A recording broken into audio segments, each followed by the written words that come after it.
tell you what, everybody needs a Jeff Canton in their life, right? Yes, thank you for that. Man, we have a good church, right? I mean, it's just a good, yeah.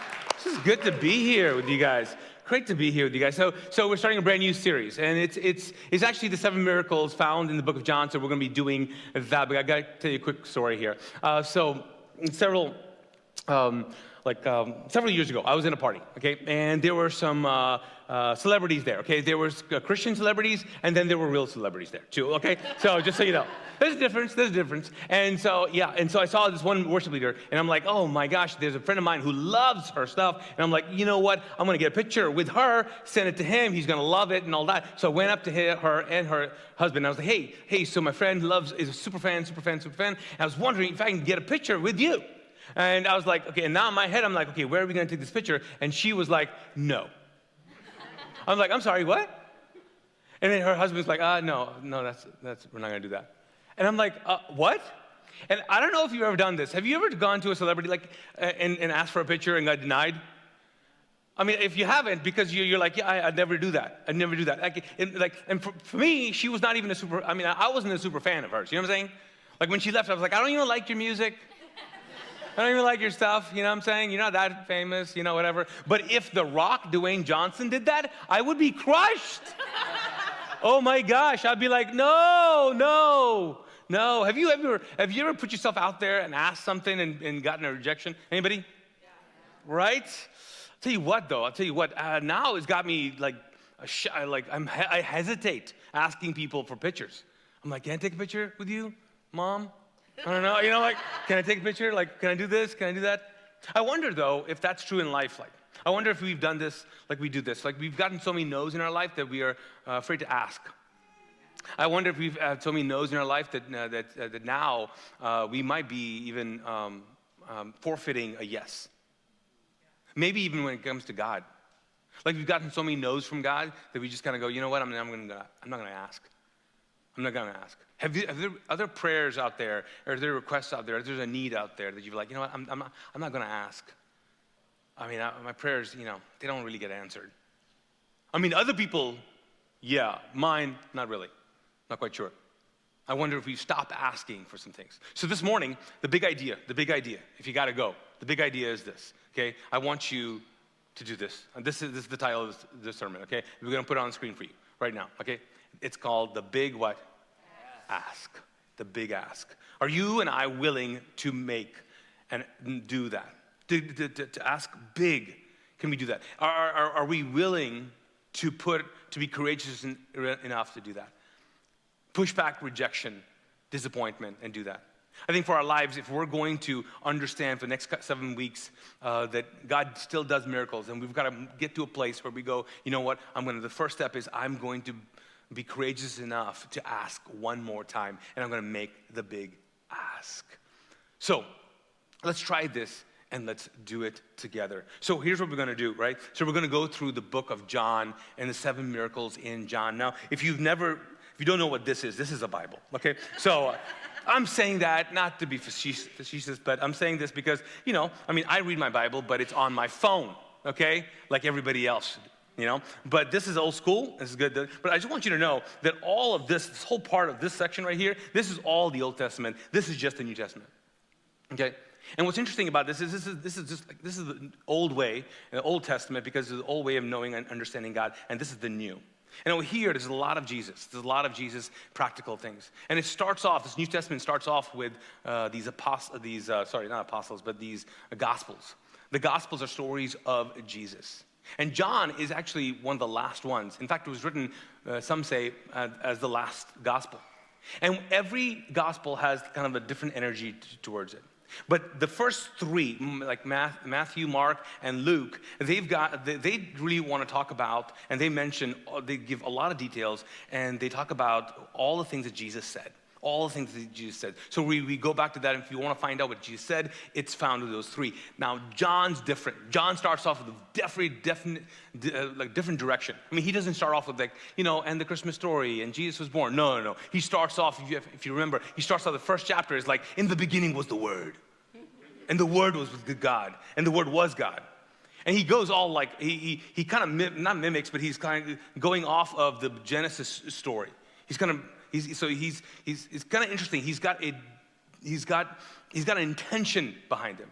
John's also the guy, if you guys remember, John's also the guy who, in his book, he always says, I'm John, the guy Jesus what? Loved the most, okay? Here's what's really funny about that, because it's true, he does that. He does that. What's also true is because I wonder if he did this on purpose. I'm sure he did. But Jesus gave him a nickname. And so he gave himself a nickname. He gave himself a nickname that Jesus loved the most. But Jesus named him the Son of Thunder. John and James, they were two brothers. These guys, they're the guys who were they went into one city once, and the city rejected them. And John, this guy who Jesus loved the most, John and James is the guy who said, hey, should we call down fire and burn them? And then after that, Jesus was like, Son of Thunders. You guys are called Sons of Thunder, okay? And so that was the nickname he got. So John's goal, what's John's goal in these 7? John's goal is to change our mind about who God is. Who would change our perspective on who God is and the possibility of this God. And so what I want to do is I want to actually read you the last 2 lines of his book.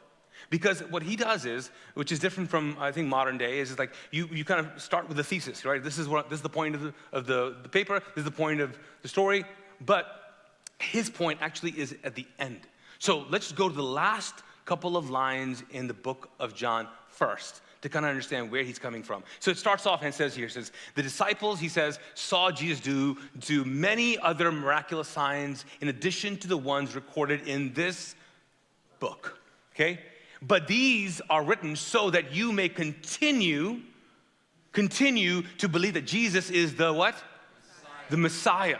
And he goes on, he says, and he is the what? The Son of God, and that by believing in him, by believing in all these things, and writing them down because of all these things, that you will have life by the power of his name.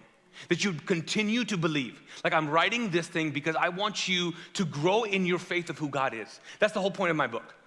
Because there's so many miraculous things he did. It's not just the 7, there's so many more. I just want you to know, I'm finishing this book, but I want you to know that I want you to continue believing, reminding yourself who God is, the expansiveness of God.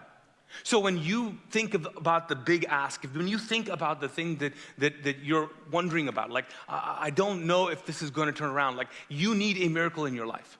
Like, there's a healing that needs to take place in your life. Maybe for your parents. And you're like, my dad just got diagnosed. And it's not looking good. I don't know what's going to happen. There are things in your life, you're like, if this turns around, it's going to be a miracle. And in fact, it's going to take a miracle for my relationships to change. It's going to take a miracle for my marriage to turn around. It's going to take a miracle for me to get a date. It's going to take a miracle for a new job promotion. It's just going to take a miracle. So the good thing is that we've got to understand there's a God out there who is able to do these things. And today, he wants to do this for us. Because he's not about the big miracles. He's also about the little things. Not the ones that we really desperately need, but also the miracles, the requests that we just want. And that's why the first miracle is of him turning water into, anybody remember? Yeah. So let's jump right into it. Okay. So we're in the second chapter of his book, and here's what happens, right? It says the next day. Now, the next day, if you notice, it says John 2, 1, 5, and NLT. If you don't know, if you're not familiar with Scripture or Bibles, they have different translations. So NLT is a New Living Translation, and it says the next day, but other translations, maybe one that you have, it would probably say the third day. Okay, the third day. Now, this translation doesn't make a big deal about it, but the third day is important because it's the third day. It was always a Tuesday. Weddings would happen on a Tuesday. So John is very, very particular on how he writes. Understand this, though. The writings of John was not in English. Does that make sense? So there's so much loss in translation, and there's so much nuance that we need to pay attention to. So number one, you got to understand that this is the day when all the weddings would take place. People know this is happening. So this is happening. It's supposed to be a good one. And it was a wedding celebration in the village of what? The village of what? Cana in what? Galilee. Important. John writes that down. Why does he write that down? The reason is because this region of the people who lived there they didn't live like all united. I'll tell you, explain. Okay, before Jesus, there was an uprising against the Romans. They were like the Jewish people came against them, and it didn't work out for them at all. Okay, they got crushed. But out of that rebellion, not rebellion, but that revolt. For freedom came a group called the Zealots. Can you say zealot? Zealots. So zealots showed up. That's how they started forming. And some of the people, or a lot of that group, and it was a political group, lived in this region. So you've got a marriage going on in that region, in a political region, and not everybody's on the same political party, if you know what I mean. Judas, you remember Judas, the guy who betrayed Jesus? Okay, guess what he was? He was a zealot. This political party believed that the only way to conquer, the only way to redeem Israel would be through politics. And so they wanted Jesus to become the king of the Jews. And that's why Judas sold him out. He didn't sell him out because he didn't love him. He sold him out because he was like, if I just force Jesus' hand, he will end up taking his right as the king of the Jews. But Jesus did the opposite. He went as a lamb to slaughter. And because it didn't work out like that, Judas, if you know the story, took his life. Because he believed that this is the way.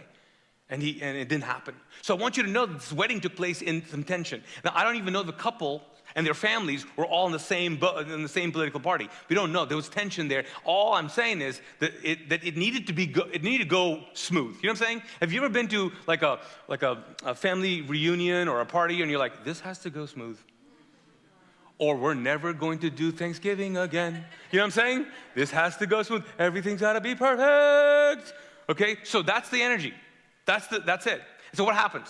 What happens is that Jesus' mother was there, and what happens? And his disciples were also invited to the celebration. That's great. So things are good. And all of a sudden, something happened. Sound the alarm. Oh my gosh, what happens? The wine. Why is the wine gone?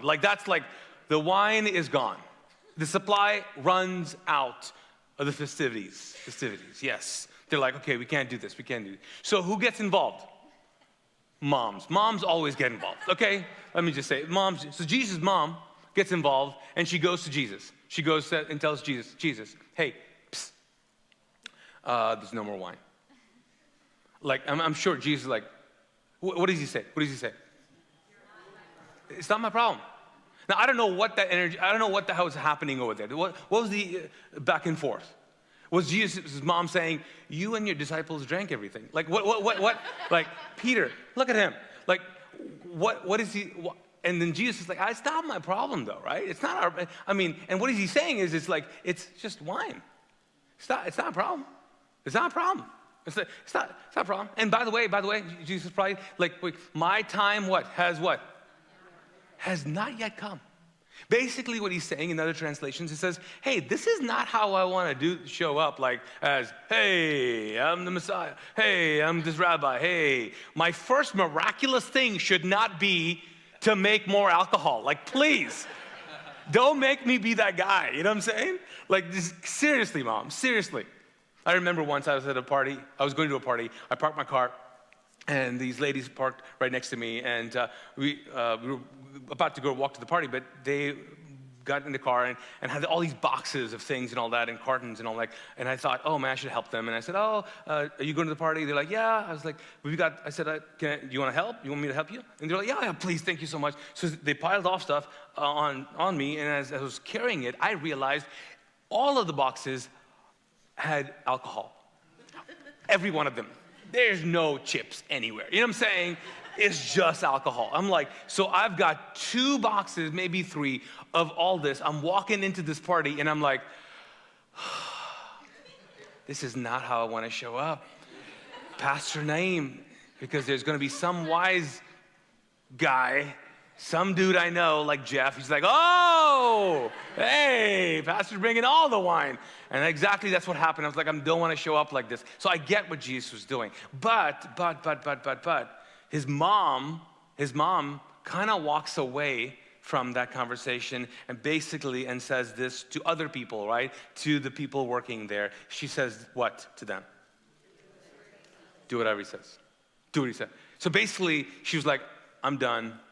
You got this. I'm not telling you twice. Clean your room. You know what I'm saying? Like, I'm leaving.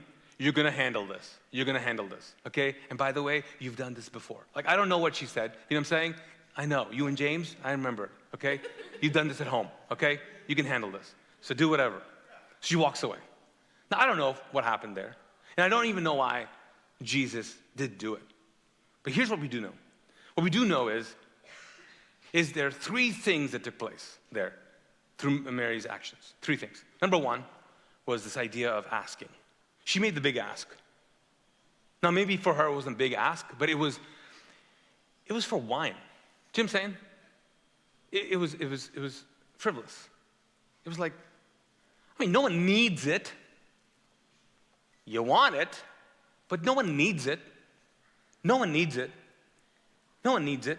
And yes, it's gonna create some, because it's a shame, honor culture, it's gonna create some tension. It was supposed to go smooth, and this would stop the party. This would be shameful or humiliating for the host. I get that.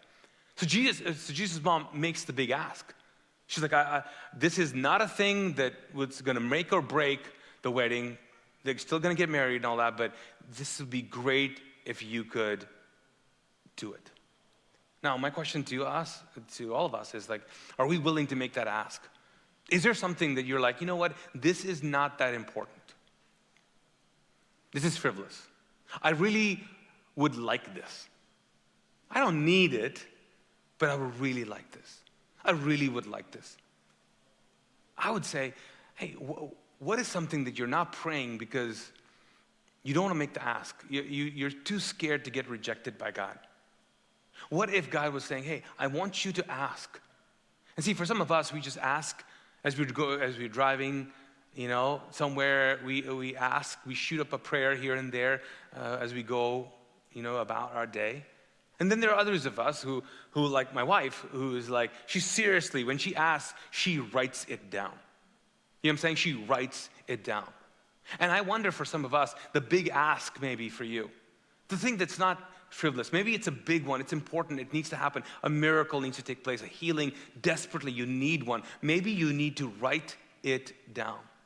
Now, Ashley and I both, have journals, and she read me parts of hers, and I was going to be like, man, I've done this, I've done journals, So I looked at my journals, and I realized they're all about me, and so I was like, this is not good.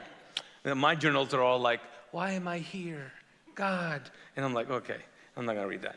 But I asked her if I could share this, and it's basically, the title is like, it has a date on there. It's from 1996. And it says, God answers, exclamation mark. It says, God has answered so many prayers this past couple of months. I want to record them so as not to forget, as I tend to do. God has done so many things. And then she lists, she said, in February, I was praying to join, praying for a job, an apartment, a roommate, and for my family, and to find a new place, a church where I could grow in Him. And then now in August, I live, and she starts reading all the things that took place, And then she writes here, she says, God is so faithful. How can I continue to doubt?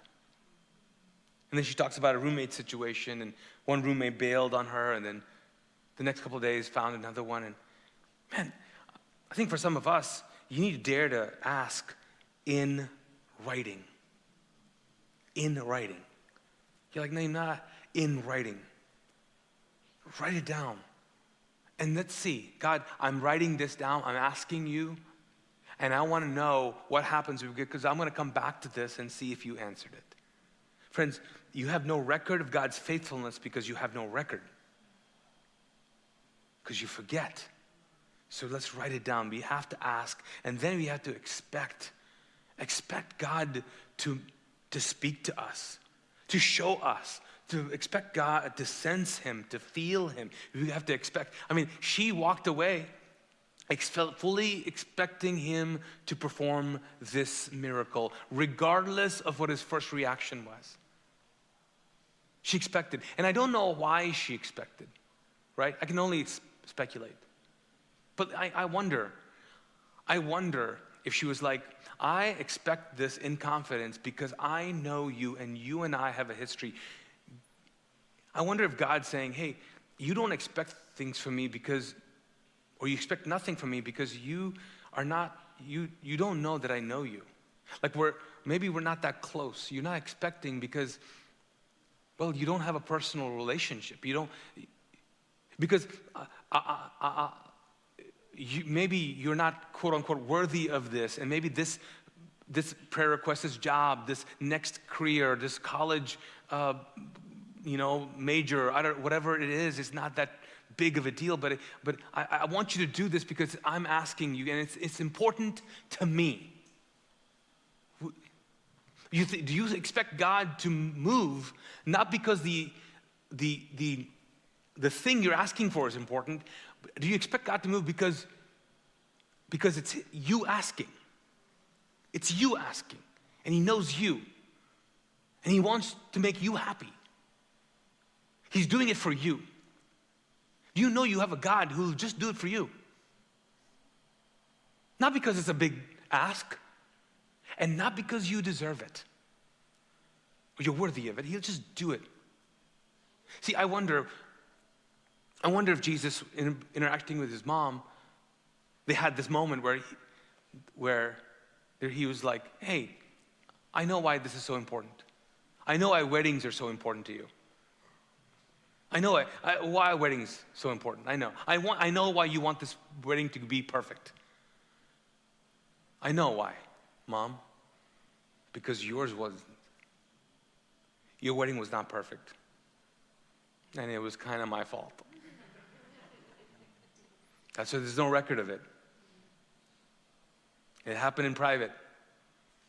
And I wonder if Mary was like, I want every woman to have this. Okay? I want all the weddings to be awesome. I want them to be awesome. So Jesus, take care of it. You're the ultimate wedding crasher. You fix this. This is important. And she expected him to move on his behalf because she had a relationship with him. I wonder if you and I can do that. Should we do that? Yes, we should. And then we had to act. Her act of faith was what? Walking away and saying, handle it. You guys, do whatever he says. What is your act? Like when you pray, do you act like God's going to show up? I mean, I'll tell you myself, I pray and then I'm like, just in case, I'm going to do it. Like, just in case, I'm going to make this happen. Just in case, I'm going to do this. And I live like a Christian, I look like a Christian atheist. Like, I believe, but my practical steps I believe there's a God, but I act like he's not there. Like, I believe he loves me, but he's kind of busy. I wonder if God's saying, hey, I want you to start acting like I love you. Like, let me ask you, what would happen if we start acting like God loves us?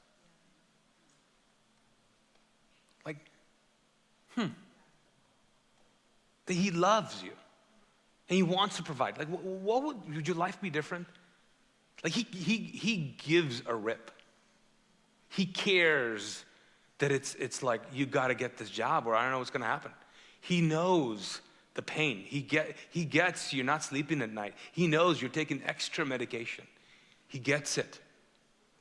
What if we acted like God really cared for us? I think we would be more confident, more persistent in our ask. God, you're going to do this. You're going to figure this out. I remember in college. So if you don't know, I didn't grow up in this country, and I came here on a tourist visa after a Gulf War that took place in my country, in Kuwait. And then I came here, obviously as an immigrant, on a tourist visa. And 3 weeks into my stay here, I was trying to figure out if I could get into college or what I was going to do. I had this supernatural experience with Jesus in my room and all that, and I became a follower of Jesus. And I didn't really understand what I was doing, because that changed my immigration, not changed my immigration status, but it changed a lot about me. Because then what I had done, and I did not even know this, I had committed a religious crime against Islam. And so Sharia law, if you guys have ever heard that, you've heard Sharia law, right? There's so many things about that, but Sharia law, one of the statements is that if a Muslim converts, he is a murtad. Can you say murtad? He's a murtad. So you are allowed to kill him, to execute him. And the pastor, the imam, would actually say, hey, so-and-so is now murtad, and there's a fatwa against him, which is another Arab word, which means, hey, and the father is supposed to do it. So based on that, the US government gave me religious asylum. So I was a refugee, religious refugee, for a good while. So while that was happening, I was trying to get my green card, all that stuff was happening, but I was in college, right? And I started figuring it out and trying to how to stay in college and pay for college. Now, okay, so let's talk about this, okay? First of all, college, okay. So, there's in-state tuition, right? Everybody know, right? And then there's what? Out-of-state tuition. But then there's another thing. There's out-of-the-country tuition, okay? Which is a lot higher, okay? So I was that status as an immigrant refugee. So I was like, there is no way I can pay for this. Okay, so I started doing all kinds of jobs. I was working under the table, over the table, all the tables. I was just doing whatever I could do. So many jobs. Okay, ridiculous jobs. Why? To figure out how I'm going to do this. Also, I started taking classes in different colleges. I was in South Carolina, in Charleston. So I was taking so no one would catch up to me. Like the tuition people wouldn't catch up to me. Anyways, so. Finally, it took me 6 years to graduate, but, and then I had to declare my major. And you got to stick to a school and get your classes in. And I was like, there's no way I can pay for this. There's no way. So I decided, I'm going to go to the president. Not the US, no. I was going to go to the president of the college. And I'm going to ask him for a scholarship. Now, first, mind you, not that bright. So GPA was a problem, okay? The only A's I got, and I kid you not, was in drawing and Arabic. Big brain here. All right. So I figured out how I can figure out my GPA. So anyways, I show up to his office, and I was like, hey, can I get a couple minutes with the president? They're like, what you need? And I told them, and they're like, he's kind of busy. I was like, all right, cool. All right. So next week, I show up again. They're like, hey, you weren't here next week? They're like, yeah. She's like, we've got financial offices to do that, handle that. I was like, yeah, I know, but I just want to talk to him. Can I just talk to him? And they're like, no, I don't think so. I said, okay, I'll be back next week. So I showed up next week. And then I did this for about a month or more. I'd just go sit in their office, do my work. And it got to a point that they knew me by name. It was hilarious. They were like, hey, what are you eating today? It was ridiculous. And then one day, the lady was like, hey, he's got 5 minutes. You got 5 minutes, okay? And I was like, okay. So I was like, finally, the Holy of Holies. I'm going in. And I'm figuring out what I'm going to say. And he's on his desk. I can still picture it. He was like, and he looks up and he goes, so my office tells me that you've been showing up for the last couple of months or a month. And so what's the deal? How can I help you? And I was like, well, you can help me, actually. And no, I just said, hey, this is my problem. There's no way I can graduate if I don't get some kind of scholarship. And he was like, you don't qualify for anything. You don't qualify for anything. You got no, you can't, you don't qualify for anything. There's no programs, there's nothing. And I was like, yeah, there's nothing. And he's like, are you going to graduate, son? And I was like, yes, I am. I'm going to graduate. just take more Arabic classes and drawing, but I'll graduate. And he was like, all right, I want to make you a scholarship. He made me a scholarship. Cut the tuition in half or less. Man, just showing up. Just showing up. I think some of us have shot a prayer, but you haven't shown up. Like, how bad do you want it? Like Jesus says, hey, pray. Pray to the point of bugging God. Jesus even said, hey, you got to be persistent. You got to keep on doing that because God wants to know how badly you want it. Because in that showing up, guess what happens? You don't change his mind, you change your soul.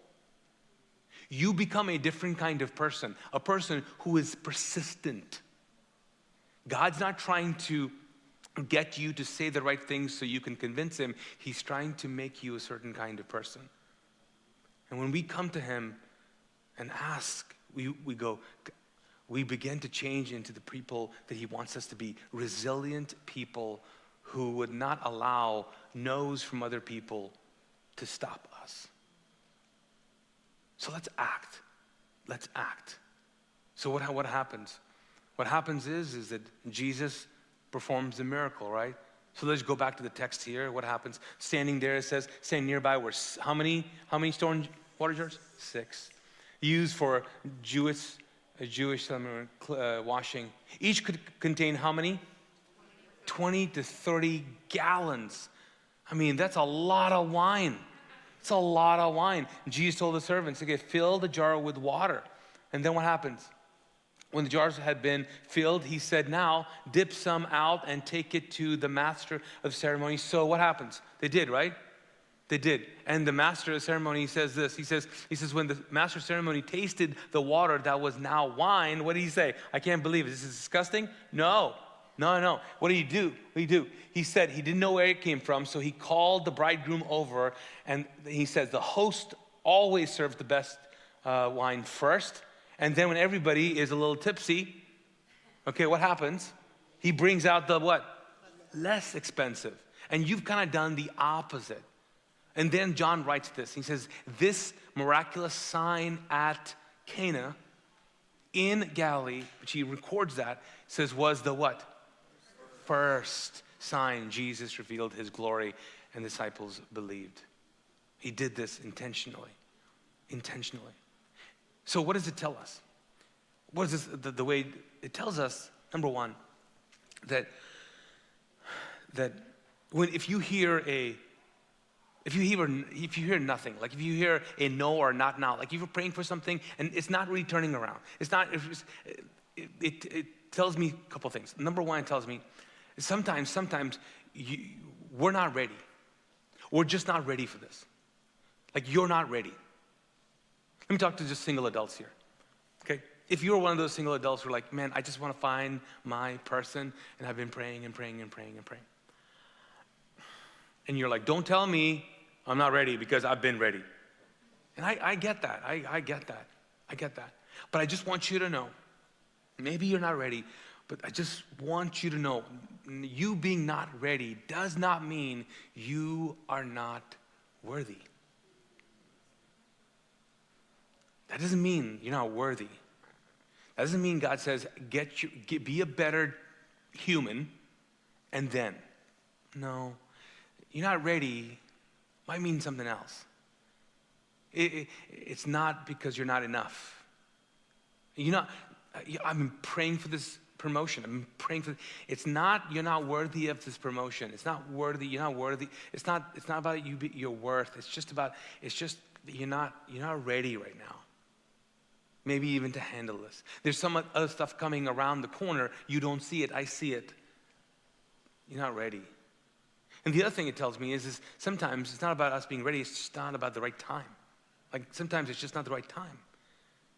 And again, you're like, oh, come on. It's not you're running out of time. Because that's what we think. We're running out of time. He's like, no, it's just not time. It's just not time. It's just not time. You'll see this in miracles, like when we go through the book of John together. You'll find that God's very intentional about timing. And in that, he wants us to, again, become certain kinds of people and see something about him. So maybe it's just not time. And lastly, I think, is God will show up, and it's not about you're not, you might be not ready, you might not be the right time, but also, it's not going to be what you think it is. It's just know he's going to answer this prayer. It's not, maybe, just maybe, you are praying for the wrong thing right now. Like, you're praying for it because you see this and God says, I want you to talk to me more about this, and I want you to ask yourself why? Not what you want, but why? Because I need you to understand that there's something else you need to be praying for. Not this, something else. Or because I'm going to show up and I'm going to provide in a very different way. I'll tell you what, every prayer I have ever prayed and every miracle or everything that God has figured out for me has looked nothing like what I was praying for. I don't know about you. Nothing like that. Similar, but not like that. Like I thought, like, hey, you're going to provide this need like this, right? This way, right? This way. Nope, we're not going to do it this way. Okay, but it's going to get met. Like, I just want you to know that God, be open to the idea of, like, maybe, just maybe, in prayer, you need to change your prayer a little bit. So, my last question for all of us is, so what is your big ask? Is your ask big enough? Maybe God's saying, hey, I know you're asking for this, but you need to ask for bigger. For bigger, which sounds ridiculous. It really does. But friends, I think we've at a point in our lives that we just need to do this because they're impossible situations that we're all facing. So that's why we're doing this. This 7-week series is not about me figuring out how to have more faith to pray and believe for God for miracles. Here's what I want to do. I want you guys to pray for me. I want your help. I need you. Because there are days I have zero faith. And those days, I'm going to borrow yours. I'm going to come in here on Sunday morning, and I'm like, I'm not that great. And I want you to give me encouragement, which literally means put courage in me. And I want us to give each other faith. I don't want us to borrow each other's hope and faith and assurance and peace. And we do it together because Jesus was saying, hey, when 2 or more are gathered, I am there. Like, you want the expression of the fullness of me? Come together and pray for each other. Don't pray alone. You want to feel my presence? Come together and lift each other up. Pray for each other.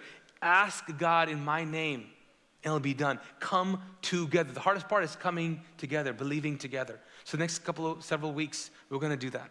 And so in our app that we talk about, hey, we got an app. Yeah. So on the app itself, please download this. And also, when you go to it now, there under the Engage tab, there is going to be a page that'll open up for you. And it basically says this. Look for this. It says believing together. When you click on that, you can fill out a form or fill out basically a way to communicate with us what you're praying for, what you're believing for. Also, the good things. So it's going to be like a prayer request form and answered prayer form. And so I want to do this for the next 7 weeks. And in fact, in our services, anonymously, obviously, I want to read some of those and pray together. Pray together for each other. I want to put my stuff in there, and I want you to pray for me. But we have to learn to pray together. If we're going to see God move in our lives, then we have to move from just like me in my closet doing my thing. Let's do it together.